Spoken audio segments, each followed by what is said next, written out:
She fired me by email, 3 days after approving my bereavement leave. What she didn't know was that I was already one call away from burying her entire division. My name is Aaron Carson. Just 3 days ago, I buried my father. Today, I was buried by my boss. The email came at 6:43 a.m. on a Friday.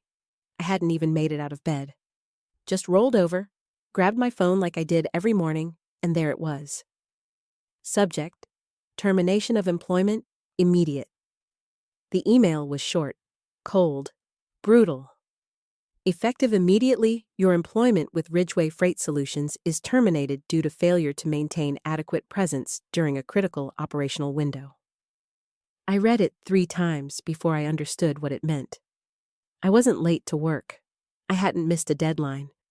I'd taken 3 days off, approved bereavement leave, to bury my father. The same leave that my boss, Angela Price, had personally approved just 6 days ago. She even sent flowers to the service. And now this? I lay back in bed, staring at the ceiling, letting the sting of it all wash over me like ice water. 5 years of perfect performance reviews. Highest retention rate on my team. Led a restructuring that saved the company over $600,000 last year. And I was fired by email. I didn't cry.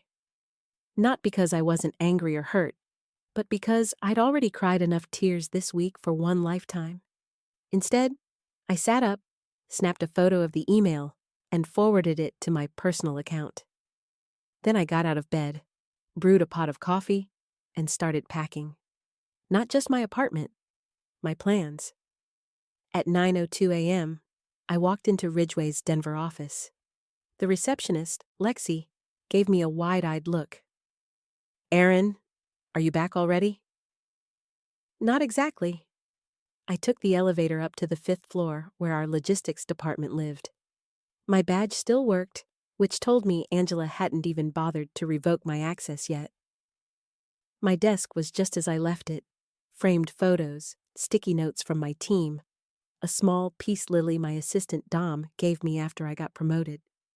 I took my time boxing everything up. I wanted the team to see. Dom was the first to arrive. He froze when he saw the box.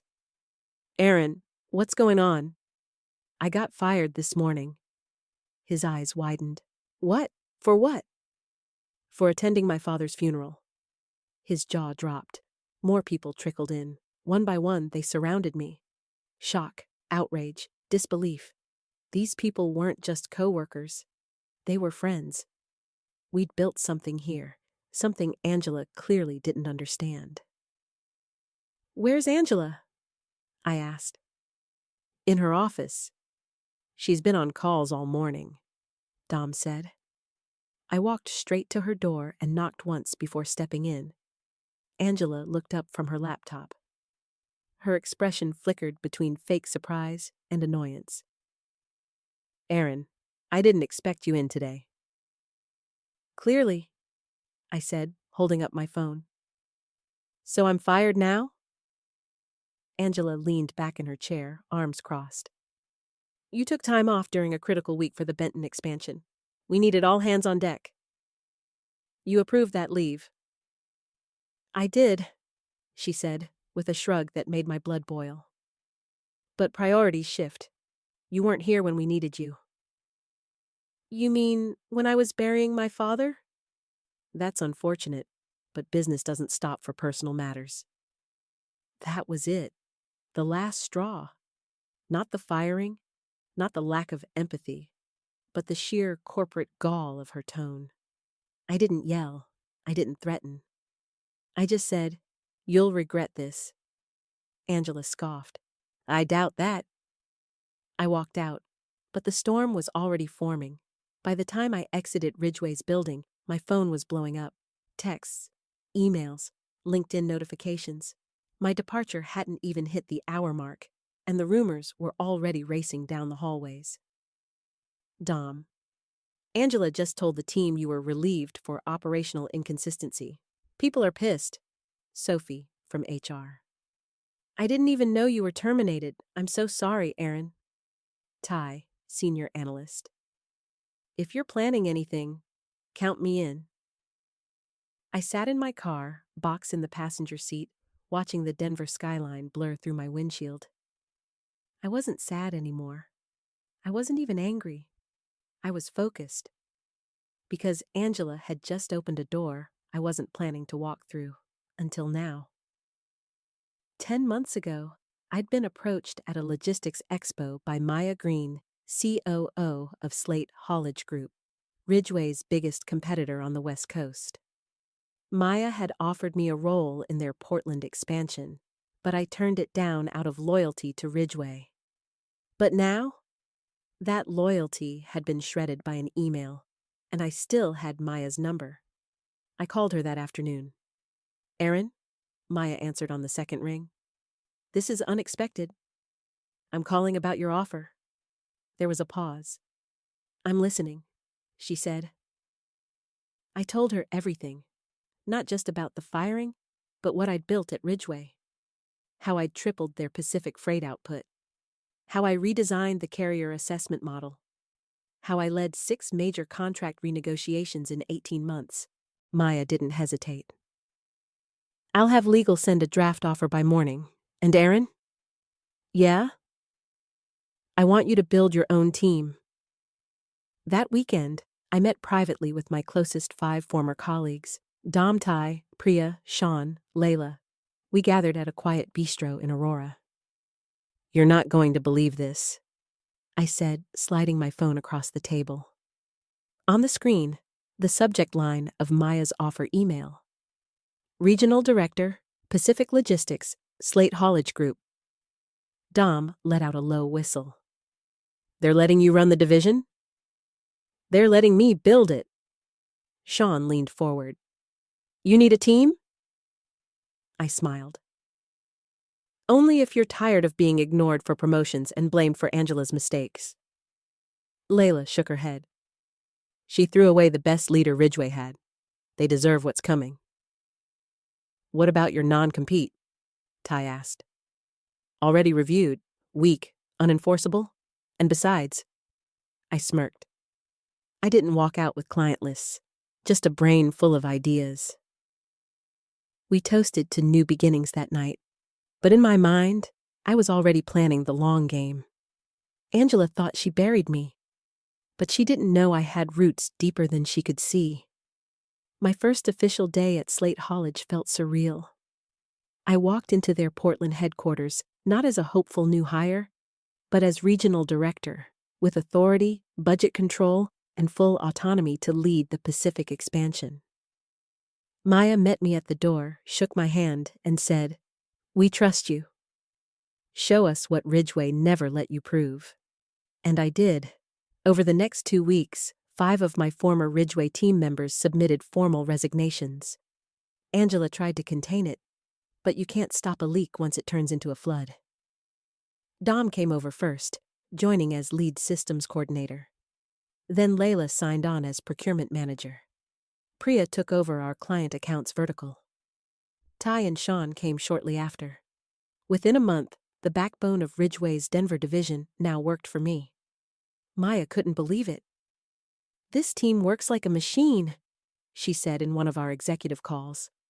"It's like they've been syncing for years." "They have," I said simply. Angela just never saw it. Back at Ridgway, the fallout was spreading. Layla still had a few friends on the inside who fed her updates. Angela was reorganizing, blaming unexpected vacancies for a client delay that cost them a 6-figure contract. Then came the kicker. Ridgway's largest shipping partner, Trident Maritime, was considering a switch. And guess who Slate had just begun negotiating with? That's right. Trident. It wasn't sabotage. It was strategic timing. We offered them better efficiency, cleaner reporting tools, and most importantly, me. I'd built the systems they already trusted, and now I could scale them without Ridgway's red tape. Within 2 weeks, Trident signed with Slate. Angela lost her biggest contract because she lost her best people. Word spread quickly in the industry. I started getting LinkedIn messages from people I hadn't spoken to in years. How did you pull that off? Is Slate still hiring? Aaron, I think you just sank Ridgway's Denver division. But the truth was, I hadn't sunk anything. They drilled the hole themselves. I just decided not to patch it for them. That Friday, I stood in Slate's glass conference room, finalizing our rollout strategy for a new logistics software when Maya popped in. You've got a visitor. Who? She grinned. Someone from Ridgway. I stepped out into the lobby, and there she was. Angela Price. Her heels were too high, her expression too forced, and her eyes held a mix of pride and desperation. Aaron, she said, voice tight. I was in the area, thought we could talk. I doubt it, I said, not moving. You've made quite the mess. Or cleaned one up. Depends on your perspective. She stiffened. We should have discussed your departure. I regret how that was handled. I raised an eyebrow. You regret the email? Or losing Trident? I'm prepared to offer you your old role, with a promotion and a 20% raise. I smiled politely. You're about 3 months late, and $20 million short. Aaron, we're done here, I said, turning back toward my office. Oh, and Angela? She paused. Next time, maybe show some humanity. It might stop your entire team from walking out the door. After Angela's awkward, desperate visit to Slate's office, the industry grapevine went into overdrive. People were whispering in boardrooms and break rooms about Ridgway's implosion, and the woman at the center of it, me. But I didn't waste time basking in it. I was too busy building. Slate's Pacific region wasn't just stabilizing, it was thriving. In 90 days, we had landed 4 new major contracts, all from companies previously served by Ridgway. We weren't stealing them, we were attracting them. Efficiency, respect, leadership. Things they used to have but lost under Angela's micromanagement. Our new systems cut delivery errors by 27%. We slashed fulfillment times and tripled customer satisfaction ratings.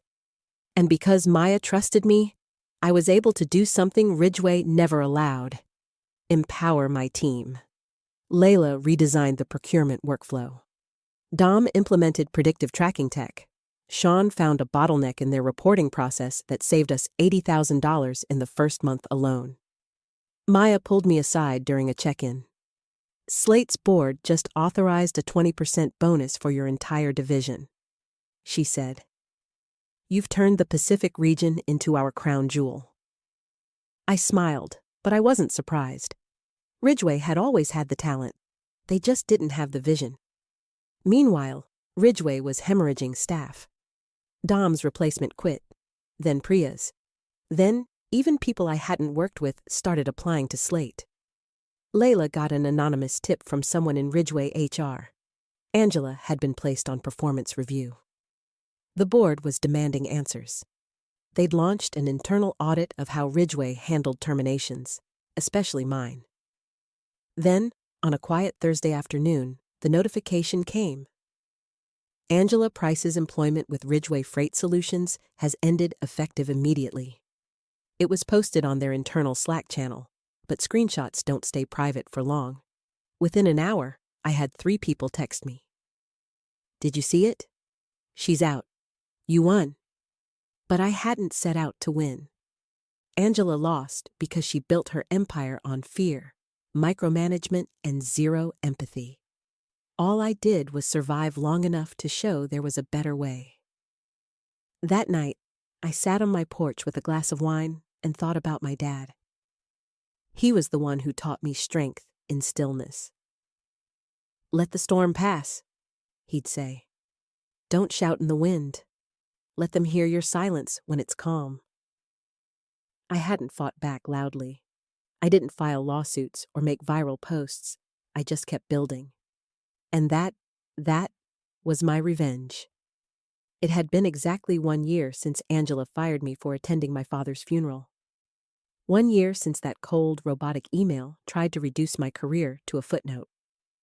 Now, I stood at the front of Slate's main auditorium, presenting our year-end numbers to the executive board. Pacific Region had not only exceeded every single target, it had become the benchmark division for the entire company. 38 new clients. 4 of Ridgway's former top contracts, ours now. 0 employee turnover. Maya introduced me after the applause settled.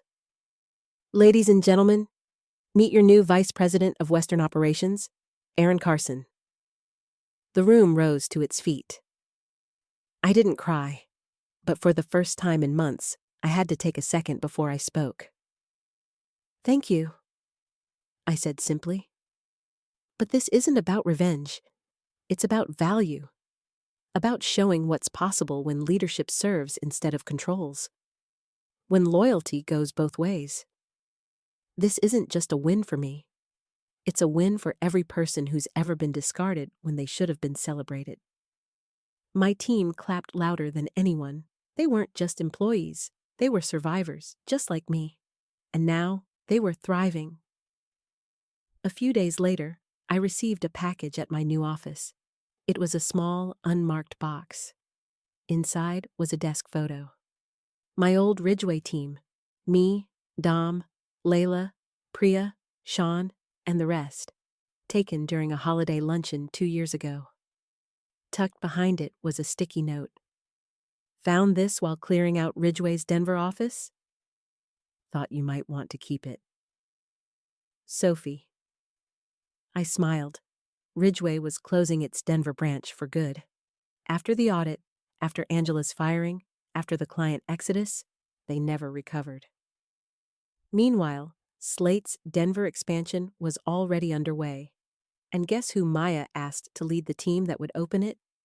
Dom. I told him he'd be reporting directly to me. He just laughed and said, "About time." On the anniversary of my firing, I took a quiet walk to my father's favorite fishing spot by the lake. I sat on the rocks, staring out at the water, remembering his voice. Life will test you, kid. But your response? That's the real story. He was right. I didn't tear down Ridgway with rage. I built something stronger with patience, resilience, and integrity. That's the kind of revenge they never see coming.